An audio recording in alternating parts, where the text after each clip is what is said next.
Appreciate you streaming on in here on Birds 365. Before we get to a Commanders-Eagles game on Monday night, we got a bunch of things to check out on the DC side from one of our favorites. You catch them every single day on 106.7 The Fan down in our nation's capital. Grant Paulsen joins us here on Birds 365. GP, they keeping you busy down there in Washington, this Commander squad? They always do. Rarely about football. What's up, Jody? What's up, John? Hey, Grant. Yeah, I mean, boy, it's got to be difficult. I feel for you guys down there. I mean, now we got the DC Attorney General getting his nose.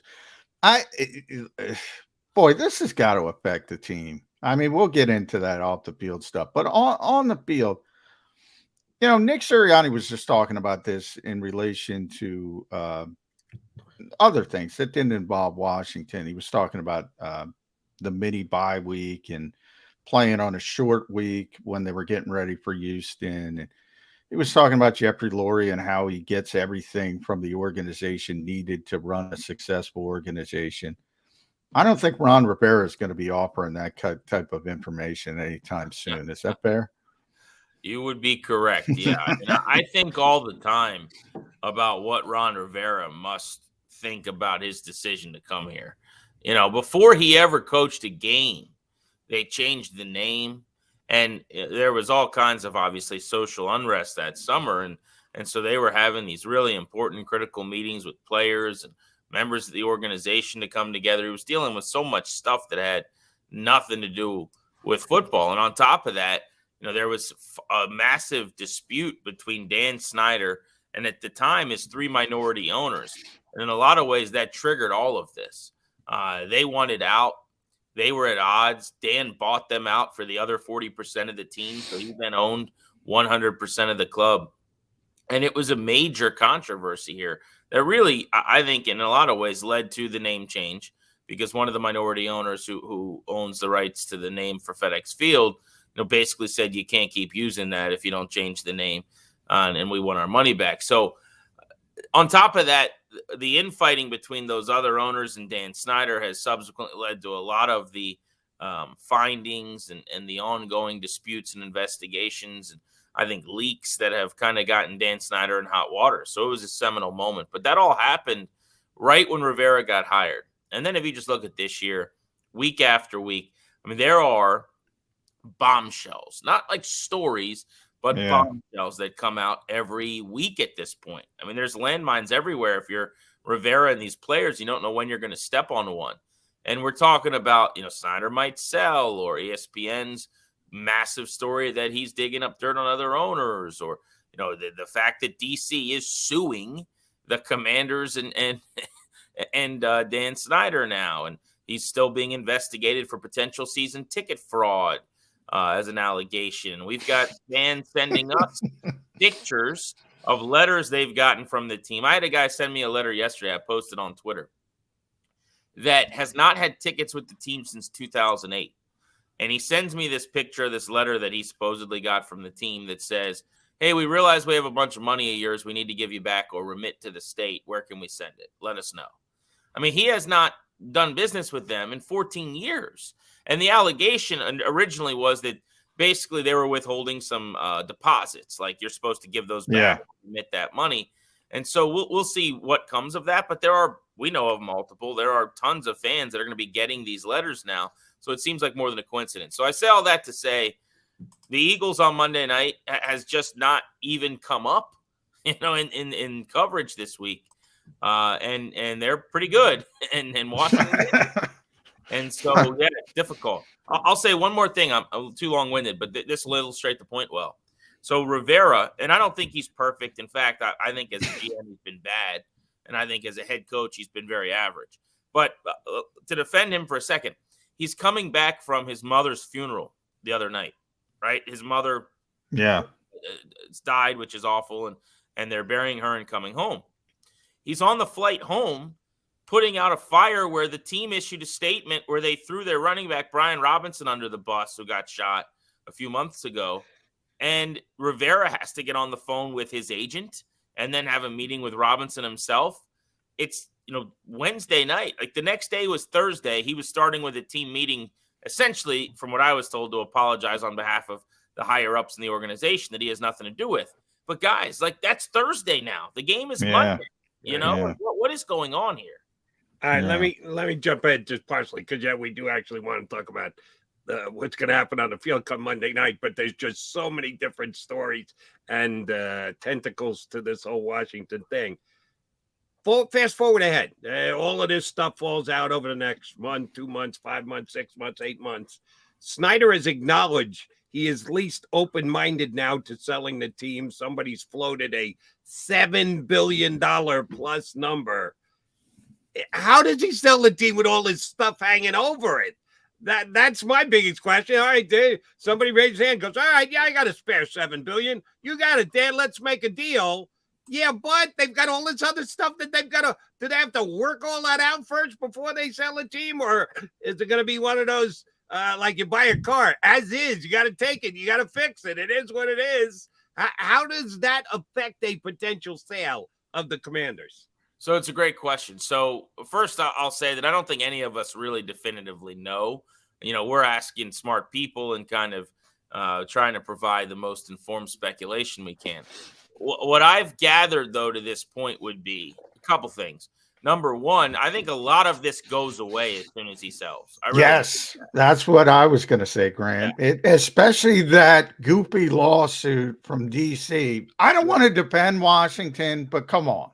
That is complete nonsense, and that goes away immediately if he sells the team. Absolutely. And this is not in defense or trying to make Snyder the victim, right? Because he's the bad actor here, it would seem. But, like, there are some, everyone's trying to get their shot at him now while he's kind of teetering in the ring, and there's a little bit of, whether you want to call it piling on. I mean, I thought yesterday was was not nearly as big a deal maybe as we expected when we found out that they were having this press conference, right? Oh, yeah. I thought it was going to be this big bombshell, and it turns out this guy's trying to win political points. I mean, that's how it came across. It was fascinating. So I say that to say that I think that if Snyder were to sell, I think a lot of this kind of goes away within the next couple of weeks. That having been said, here's the part of this that's actually significant to point out. The elite, I think that the team being sold right now is viewed as a sleeping giant of a market, where it's so dormant, where people have left in droves, where people don't go to games. They were in top 5 in attendance in the NFL like 5 years ago. They've been dead last since the start of last year. I think a new owner views this as similarly to saying a lot of these investigations go away. The moment Dan leaves, you get people who have sworn off this team coming back to the game, spending money on gear again. I mean, who knows? They might change the name that people don't like again and actually pick a name that people like. I mean, there's a lot of upside here. And the biggest deal is they're going to build a stadium pretty quickly, right? They can't get a stadium deal because of Dan Snyder. Not in Virginia, not in Maryland, not in D.C. If there's another owner in here, Bezos or anybody else, they're going to get a stadium deal really quickly, in my opinion. So between the stadium that will be yours, your fingerprints, you're not taking someone else's renderings, you're not inheriting someone's stadium. It's not that often that an owner can take over and within a year break ground on a new stadium. Like, that's a massive get for an ownership group, and it's why $7 billion seems like potentially the floor. And I've heard even bigger numbers than that. Yeah, and you're right, Grant. I mean, they call it the DMV down there. So DC, Maryland, Virginia, they're all going to line up if there's a new owner. They're going to have a brand new stadium. It's going to be a brilliant stadium. And all of a sudden, and I warn Eagles fans, Dallas fans, and New York Giants fans, the Commanders, whatever they're going to be called, are going to be relevant with a new owner because that market's going to explode again. I agree 100%. As soon as Daniel Snyder's out, it's going to be like birds chirping in the morning. Some of the names being linked to them, guys like Jay-Z is meeting with Bezos for dinner for a couple hours the other night. He could potentially, has been rumored to want in on this ownership group. He obviously at one point owned a minimal stock in the Nets. Matthew McConaughey is a longtime fan. There was a report this week that he would want in on an ownership group. And so I don't know how good for business it is if you just have the cool kids lunch table kind of like owning your team, the guys with the good rap albums and the fun movies. But I will say that from a player, coaching, GM standpoint, the second Dan's gone, this has been a place nobody wants to come to for a long time. That would change. And if Jay-Z and Matt McConaughey are taking you out to dinner when you get here, it might actually be the cool organization, which has never really happened under Dan. All right, Grant Paulsen here with us on Birds 365. All right, let's take it back onto the field. Yes, we can all see the upside potential of the Washington football franchise with a new owner. But they're going to need a QB. And we've pretty much come to the decision that Carson Wentz isn't that QB. I like Taylor Heineke a little bit more than my partner does. Neither one of us believe he's a franchise guy who's going to be taking them back to the playoffs anytime soon. What are they going to do to get their hands on a new QB if the new QB isn't presently on their roster? Yeah, here's the problem, Jody, is they are doing again this year what they've done just about every year for the last couple of decades, which is they are winning enough games that they're not going to be able to get their next quarterback this offseason. I always say this. You and I are baseball guys, Jody Mack, and in baseball this is true. Like the worst thing you can do is be perpetually average, right? How long did it cost the Phils, without rebuilding and actually kind of bottoming out and just spinning your tires?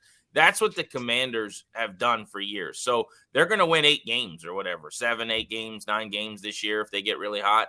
And they're going to be picking somewhere between 17 and 20. And goodbye quarterback, right? So that's the problem. I mean, if I ran this thing, they would bottom out. You would prioritize getting better for the future by way of a short-term ripping off of the Band-Aid. They refuse to do that. On Heineke, I'm probably more in line with John, it sounds like. I mean, he's a great backup. I can't wait to not have to watch him start games again. He's exceptionally limited. Yeah. He just physically is so limited with what he can do throwing the football and not particularly accurate. He is a fun watch. Fans love him. I will tell you. Yeah. Fans very gritty. Behind you, man. It's like watching a high school, like Matt Saracen in Friday Night Lights, like the little engine who good. People love this guy. Yeah, he is, man. People follow him. He reminds me, I told Jody, of an untalented Jalen Hurts. He's got some of the same intangibles, the leadership skills. People want to follow him. They want to play for him. They love the energy, but he doesn't have the skill set at the end of the day. Man, when I got back from Houston, Grant, I got to watch football on Sunday, which I don't often get to do. And the local game on here was Washington, Minnesota. 2 things I came away with. Taylor Heineke has got some issues. He's got some limitations. And that defensive front is outrageous. And they're going to get, presumably, Chase Young back. But I'll start with Heineke. You take the back judge out of that game. He throws for 99 yards or whatever against a team that has let everybody throw on them, even though they're a good team record-wise. They're not good at stopping the pass. No. And he couldn't deliver the football anywhere without the help of a back judge wiping out a safety. Yeah. Well, and what's amazing is that play you're referencing, that it's a 49-yard touchdown where he threw a prayer ball up, a YOLO ball, into the afternoon sky, into triple coverage with a referee. So really quadruple coverage. And what happened was I'm watching it from the press box and I'm behind the play. But my angle, I see, I think it was Bynum, but number 24, I think, with Minnesota. Bynum, yeah. He is ready to call a fair catch. I mean, this was just an arm punt, right? And the ref tackles him. Now, I'm exaggerating a little bit, but the ref runs into him. He falls over. Now it's just double coverage with Curtis Samuel having 2 people draped over him like a blanket. And the ball somehow gets lodged in his arms. And I give Samuel a lot of credit. He falls to the ground and rolls into the end zone. But here's why that's funny. It sounds like I'm crushing Heineke, and that's not my intention. I mean, he really is a great story, and he has maximized his potential and has turned into I think, a long-term NFL backup from being on his sister's couch taking classes a year and a half ago in season. Having said that, he has this horseshoe. That play, not to that extent, but happens every week. And then everyone claps like seals. They're like, oh my God, this guy's amazing. And it's utterly unsustainable. The decision was horrendous. The throw was bad. Like, everything about it was unacceptable. And they scored a touchdown. And everyone's like, this guy's special. Like, he's got something. And he's got a horseshoe up his butt sometimes, and it works out. But, like, that is just not a plan. That is not sustainable. And that's kind of how I feel watching him sometimes. You know, they have to do better. Is it that he gives them no chance? No, he takes fewer sacks than Wentz. He's mobile. But I'm probably in the minority, I would say, in town. I'm not really sure. When Wentz is healthy, I'm going back to Carson Wentz. Like, you gave up way too much for him to allow this to continue. There's another guy on the roster they drafted in the 5th round at a UNC, Sam Howell, who I would probably be playing over both of them, but that's another story for another day. Yeah. So since you got him ranked 82nd out of the 82 quarterbacks on the rosters in the NFL, we get your. Oh, that's PFF, Jody Mac. That's not me. Okay. Yeah. 39 out of 39, Joe. Just checking. Headline. So are the Commanders going to come in and just try and run the ball down the Eagles' throats? We've seen it the last couple of weeks. Jordan Davis out of the lineup. Eagles, one of the very few weaknesses they have as an 8-0 team is they're not a great tackling squad. Teams have been able to run the football against them, not been able to beat them, but at least run the football against them. Is that what do you think the Commanders' game plan is going to be, since you're not assured that the horseshoe is going to be up Taylor Heineke's butt for this weekend's game? Good line. So, yes, I think that's the game plan. It should be the game plan. I think really it's twofold. This is week to, almost every week for them, but certainly in this matchup. Number one, their short and intermediate passing game as an extension of the running game has to work. And they've kind of gotten away the last couple weeks from the short, quick, what I call like quick game, hot stuff in the passing game. They need to get back to that. Heineke needs to just take the layups, right? The last couple of weeks, and you watch the Vikings game, it sounds like, John. I mean, he was turning stuff down for 3 and 5 yards to try to take these shots that weren't coming to fruition. So I think from a philosophical standpoint, they got a program in this week on, hey, we're not going to go broke taking a profit. We're staying on the field. We're taking 3 and 4 through the air every time we can, extension of the running game. But specifically, I think my plan would be they got a battering ram who hasn't had a lot of success yet in the aforementioned Brian Robinson, who runs really hard and kind of just slams into a brick wall 14 times a game. I would plan on prioritizing him between the tackles, using Antonio Gibson out of shotgun, running outside zone, some stretch stuff. And that would be my plan. I watched that Texans game. They kind of could do what they wanted in the first half between the tackles and kept the game close. And I think the longer you keep the game close, it didn't happen against Houston, but maybe Jalen Hurts throws a pick, or maybe you get that sack fumble on that weird play where he lost possession of the ball. And next thing you know, it's the third quarter and you're down a field goal. Like, that to me is what they should be trying to do, is kind of muck this game up and make it a little bit more of a, boxing match than the freestyle style points. A.J. Brown gets a touchdown. Devonta Smith gets a touchdown, game Oprah Winfrey style that we had at FedEx Field here several weeks back. Yeah, shorten the game up. Now, the good news for Washington, boy, man, that defensive front.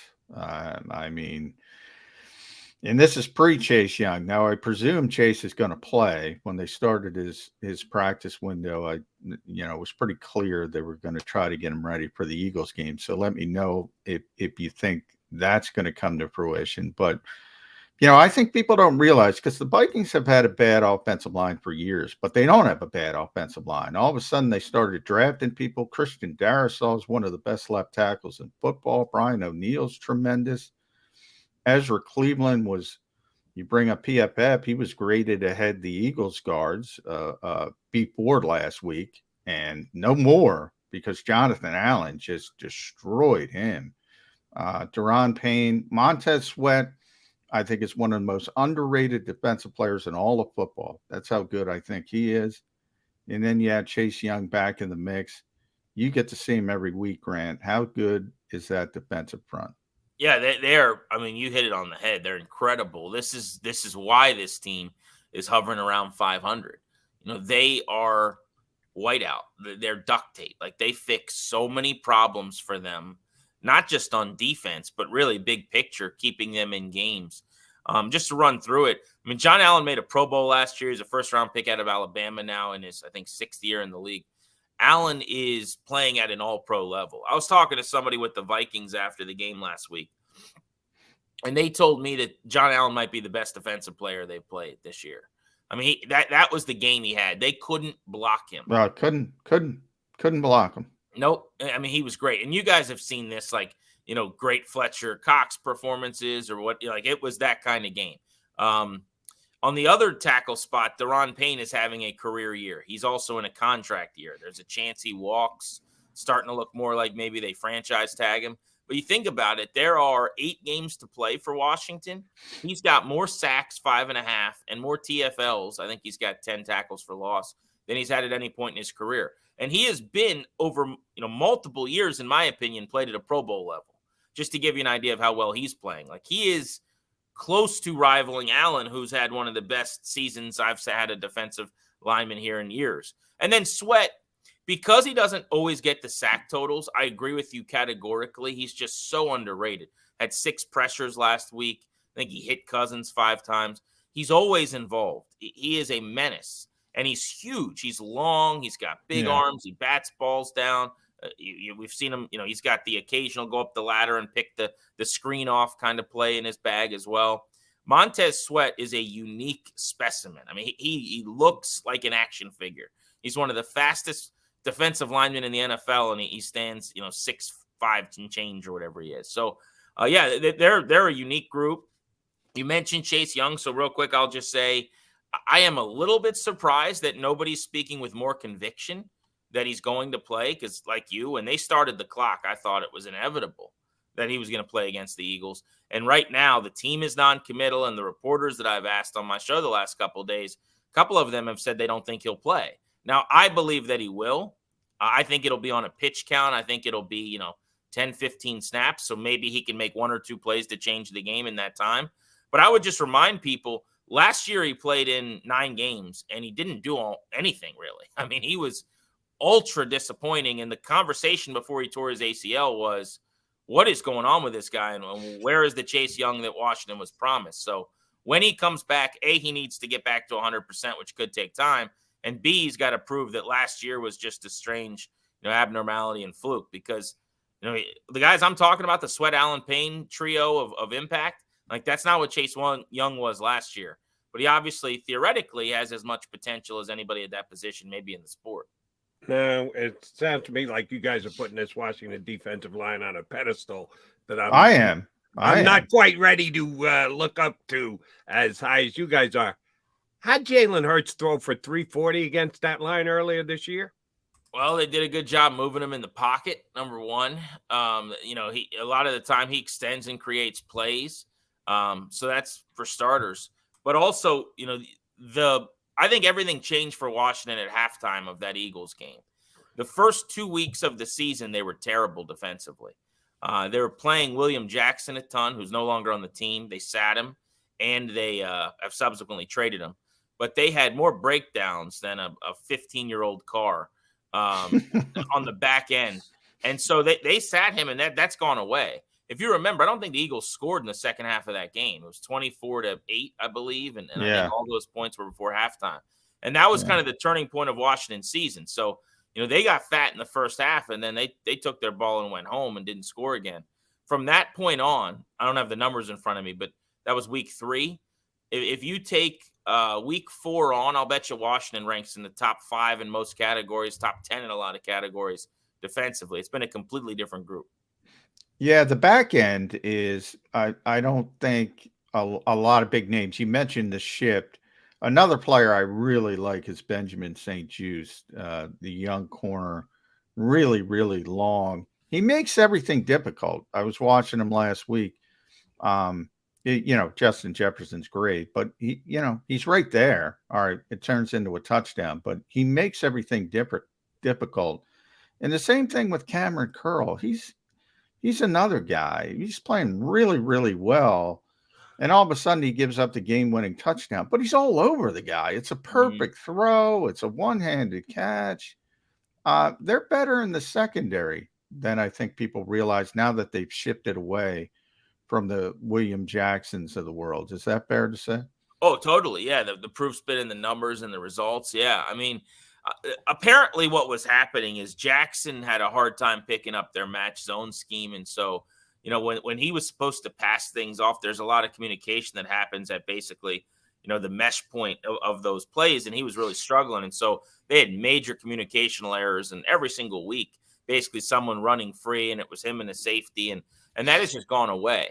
I really like St. Juste. I thought he got away, frankly, with a couple PIs maybe, but he played his butt off. He was physical as hell against Justin Jefferson. I couldn't believe they traveled him with Jefferson, like the number one receiver maybe in the NFL, a really unique presence and one of the great players in the NFL at his position. And St. Juste in his second year, who didn't play a whole lot last year because of injuries, was just longer than the line at the DMV, tall, big guy. I mean, he was on him all day long, just beating him up. And I thought a couple times should have been flagged when he wasn't.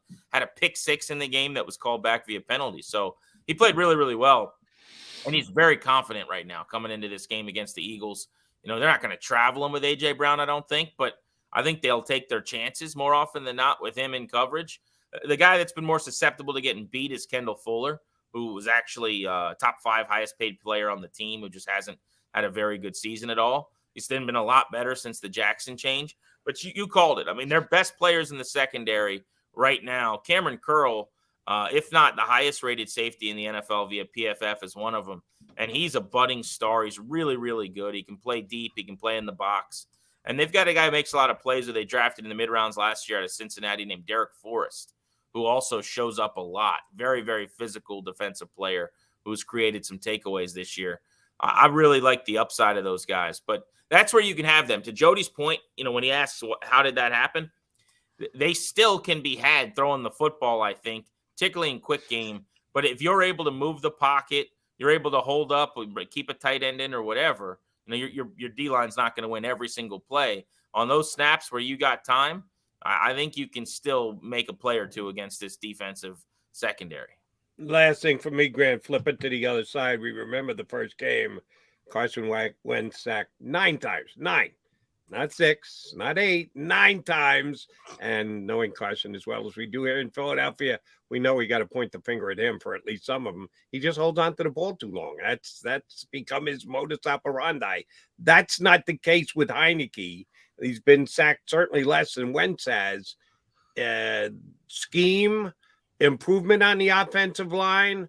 Why are teams getting home less against the Commanders than the Eagles did in their first matchup? Well, it starts with Heineke. I mean, Heineke does a better job in this regard. And this is why that there will be people advocating for him to keep the job when Wentz is healthy, I'm sure.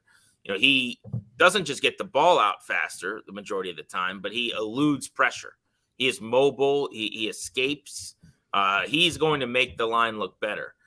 I care a whole lot about being able to make all the throws and getting the ball down the field vertically. So that's where my prioritization comes in. But yeah, Heineke has helped in that regard. And I also think the line is playing better. That 9-sack game against Wentz, let's say you go 5 against Wentz, 4 against the line. 4 sacks is too many, right? I mean, that's pretty ridiculous too. Their line is in a better spot. At that time of the season, they were in game 3, I think that was, starting their third different center. Yeah, who was it? I think it was Wes Schweitzer that game. He was bad. It was Schweitzer, who's a guard, who's not a bad guard, but he's a bad center based on that game, I would say. But yeah, so that was their third center, and now they've had continuity for about a month at that position. They've gotten a guy back off IR who wasn't available that day. And then on top of that, they have kind of sorted out their guard spot. The problem is it's not a strength. It's just not going to be. They signed Norwell. They signed Turner. Neither of those guys has played as well as they anticipated. But at least now they had 3 guys kind of vying for 2 spots. They've ironed that out. Where they might be susceptible, I'll say, is their right tackle situation. Sam Cosme's got a big club on his hand, so he's still not playing. He may this week because Cornelius Lucas really struggled. But their swing tackle, Lucas, has been fantastic when plugged in most of the last couple of years. He got torched by the Vikings. And what happened was, in talking to some people, I don't think he handles speed well. He's very, very competent when it comes to blocking bull rushers. And I'm talking about like some of the better edges in the league he's held up well against. But if you're a speed guy who just wins around the edge, like you're going to give him fits. And Danielle Hunter just took him to work with him and had lunch with him. So yeah, Hassan Reddick alerts. Grant. Yeah, exactly. So that could be something to monitor. Yeah. All right, before we let you go, Grant, I got to sneak in one baseball question. Follow him on Twitter at Grant H. Paulsen, H for hitter, because I know what a baseball guy he is. Trey Turner coming back to the NL East to play with his buddy Bryce Harper here in Philadelphia? It would not surprise me at all. I was told, actually, right around the All-Star break by somebody that Trey Turner is coming back to the East Coast, who I would say would have some knowledge of his thinking. That was his preference. He wanted to come back this way. And so I started kind of kicking some ideas around. And I've kind of long thought he's coming back to the division. Atlanta is interesting to me, but, the Swanson situation being up in the air, I don't know why you wouldn't pay Dansby for all he's done for you and then bring in a hired gun like Trey. The Mets, because they just have so much money, should be in on a guy like that. And why wouldn't you? But, yeah, if I had to, not before even some of the rumors this week, we were talking about it on the show. If I had to bet on where he'd end up, I think I'd put money on Philly. I think it makes a lot of sense for them. That's what Philly fans want to hear coming off a World Series appearance this year. Coming off another great appearance with us here on Birds 365, it's Grant Paulsen. Always a pleasure, Grant. Appreciate you jumping in, bud. Enjoy the game on Sunday. Thank you, guys. Good catching up. Monday night. See ya. You're coming, right, Grant? We lost Grant. I don't even know what day the game there is. He is. He's back. You going to be there Monday night with John McMullen in the press box or no? This will be the first Philly trip I haven't made in a while. The Monday night with the kids is tough. Yeah, that's tough. Man. Those like night games home at 2 and the kids waking you up. So if it was Sunday, I'd be there. I'll miss it because as a bigger fella, that's about as good a press box spread as you're going to get. Yeah, be careful. McMullen spilled some coffee on you. You want no part of that. I call it the incident. I had a coffee spill recently. Oh, no. Never that. GP, great stuff. Thanks, buddy. You guys, good talking. That's Grant Paulsen here with us. 106.7 The Fan down in D.C., the Grant and Danny Show, day in, day out. Talking Skins, Nationals. I know Grant for years, but more on the baseball side, but he's just as good talking football with us here on Birds 365. All right, McMullen and McDonald, we're coming back here on Birds 365. Don't even think about streaming out.